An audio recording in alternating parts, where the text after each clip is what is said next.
In this video, we cover specular samples. Basically, using specular samples, you can control the quality of the indirect rough specular reflections. When a camera ray hits a surface with rough speculars, or you might say blurry reflections, at the hit point specular rays will be generated and the number of those rays can be controlled using specular samples.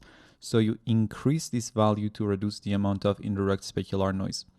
This is the scene that we have, and if I open up the chrome material that I have applied to the sphere, you can see the metalness value is set to 1. That's why we are getting this chrome-like shader. Also, the roughness value in the specular section is set to 0.2, and this is why we get this rough or blurry specular reflections. And if I zero it out, we would have a sharp specular reflection. There is also this gold material. I'm using the metal material preset and the metal preset is set to gold. At this point, you don't need to know how to create these materials, just know that they have some rough specular reflections. Let me get out of the camera. You can see we have these 3 area lights that you can clearly see their reflections on the reflective objects.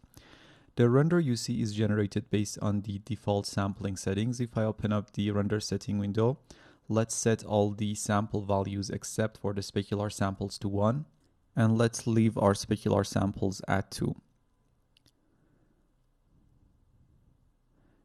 Now I'm going to enable IPR, and this is the render that we get. Just so you know, I have progressive refinement in my render settings enabled for IPR, and progressive render is enabled in the IPR window as well. You can check out the IPR lesson in the rendering section of the course if you want more info about the IPR window and how it works. Also, the IPR scale is set to 50% of the final resolution that is defined in the Output tab in the render settings. Like the previous video, let's go to the AOVs and add direct and indirect specular and diffuse. If I zero out specular samples, as you can see immediately, we lose any indirect specular reflections in our scene. I'm going to increase specular samples to 1, and as I do that, we get our indirect speculars back. Specular samples here represents a secondary indirect ray type, not a direct primary ray type. That's why even when I zero out my specular samples, I still can see direct reflections in the scene. We still can see the reflections of the area light on our objects. As I increase specular samples, we are going to get higher quality indirect specular reflections. I'm going to set the specular samples to 0. As you can see, because we don't have any specular samples, there would be no indirect specular reflections, but we still can see the direct speculars from the area lights. And if I take a look at the direct and indirect specular AOVs, you see the indirect specular pass is completely black, and the direct reflections of the quad lights are visible in the direct specular pass.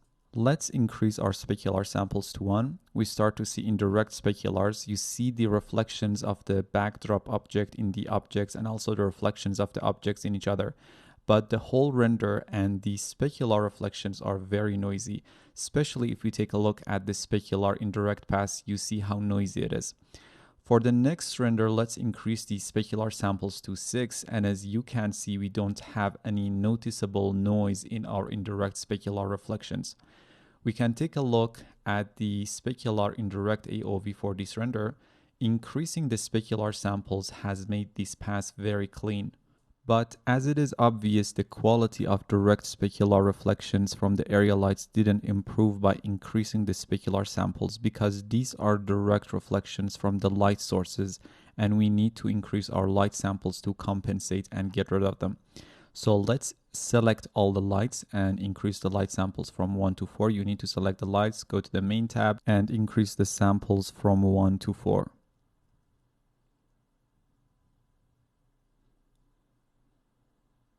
And this is the render we are going to get. It's much cleaner compared to the previous render. The direct specular reflections from the lights have cleared.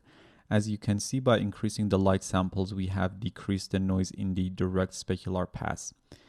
There are still some noise in the indirect specular pass, very slight, but in a moment we are going to increase our camera samples and would have a cleaner pass.